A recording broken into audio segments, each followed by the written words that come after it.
Bonjour et bienvenue pour cette vidéo dans laquelle je vais vous donner des indications pour les exercices du 15 mai sur les lois à densité, en particulier la loi uniforme. Premier exercice, le numéro 1, page 417. Alors, première question, que vaut la probabilité que x ait pour valeur un entier? Alors évidemment, les entiers entre 4 et 8, je ne vous apprends rien, il y a 4, 5, 6, 7, 8.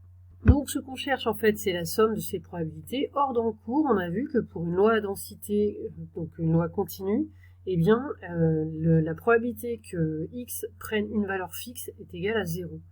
Donc finalement, toutes ces probabilités valent 0. Pour les questions 2 et 3, il faut utiliser cette formule. Donc en prenant ici A et B, c'est 4 et 8, et en regardant ce que valent C et D, le fait que ce soit strict ou inférieur ou égal, c'est la même chose pour la formule. Pour une loi continue, ça ne change rien. Pour la question 3, réfléchissez, c'est plus grand que 7,2, mais c'est plus petit que, puisqu'on est sur cet intervalle. Pour la question 4, il s'agit d'une probabilité conditionnelle, sachant que, donc je vous rappelle la formule de la probabilité de B sachant A, c'est la probabilité de l'intersection de A inter B divisée par la probabilité de A, donc à vous de l'appliquer avec cette question. Et enfin, dernière question, on vous demande ce qu'on obtient en moyenne. En moyenne, il faut toujours penser à l'espérance pour une variable aléatoire. Et donc, je vous rappelle la formule de l'espérance pour une loi uniforme, c'est A plus B sur 2. L'exercice 5, il est très simple, c'est une application directe de cette formule, je vous laisse faire vous-même.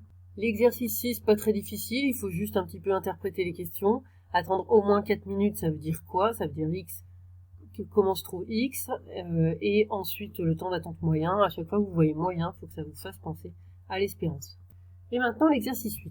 Alors aléa, c'est une instruction qui renvoie un nombre au hasard entre 0 et 1. Donc, si aléa renvoie 0, le plus petit nombre possible, 4 fois 0 ça fait 0, donc au final on obtient 1. Si aléa renvoie 1, 4 fois 1 ça fait 4 plus 1 ça fait 5. Donc cette instruction, elle renvoie un nombre au hasard entre 1 et 5. Donc c'est pour ça, je vous ai mis la réponse à la première question, c'est donc une loi, la variable t suit une loi uniforme sur l'intervalle 1-5 puisqu'on a un nombre au hasard entre 1 et 5. Maintenant pour la question 2, il faut à chaque fois bien interpréter les questions. Donc par exemple le petit a, une partie entière égale à 3, qu'est-ce que ça veut dire pour le nombre t? La partie entière, c'est quand on enlève tout ce qui est après la virgule, donc ici, ça veut dire de 3 jusqu'à tous les nombres avant 4. Donc je l'ai mis là, maintenant à vous d'utiliser les formules pour la loi uniforme pour calculer la probabilité. Même chose pour le B et C, il faut interpréter entre quel est l'intervalle dans lequel se situe le nombre t, et ensuite vous n'avez plus qu'à calculer la probabilité. Maintenant, l'exercice numéro 69, page 425. Donc, je vous laisse lire l'énoncé. Il faut que vous réussissiez en fait à traduire cet énoncé avec la loi uniforme et avec des probabilités. Je vous aide pour le premier. Donc, on vous dit que Aziz arrive à midi 20. Donc, Aziz attend BA plus de 10 minutes. Eh bien, s'il est arrivé à midi 20, ça veut dire que BA arrive après midi et demi, puisqu'il attend plus de 10 minutes. Donc, midi et demi, ça veut dire que t, le temps depuis midi, eh bien c'est plus grand que 30. Donc c'est pour ça, je vous ai mis la probabilité cherchée, c'est la probabilité que t soit plus grand que 30. Donc là, à partir de là, vous utilisez la formule d-c sur b-a. Ici, c, c'est 30 et d, c'est forcément 60, puisque t ne peut pas être plus grand que 60, on considère que BA ne peut pas avoir plus d'une heure de retard. Et on divise par b-a, donc je vous laisse terminer. Et même chose ensuite pour 2 et 3, réfléchissez à quoi ça correspond par rapport à t plus grand, plus petit, etc. Et vous n'avez plus ensuite qu'à faire le calcul. Et enfin, dernier exercice facultatif pour cette séance, le numéro 74, page 426. Donc je vous laisse lire l'énoncé. La grosse difficulté en fait de ce genre d'exercice, c'est vraiment de traduire l'énoncé. C'est pas tellement de calculer la probabilité à la fin, les formules sont assez simples. Donc lisez tout ça.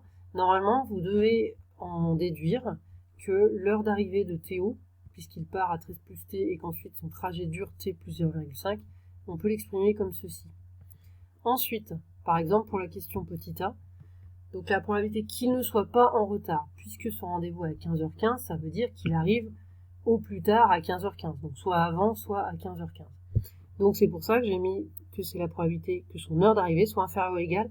Alors 15h15, ça c'est en heures et minutes.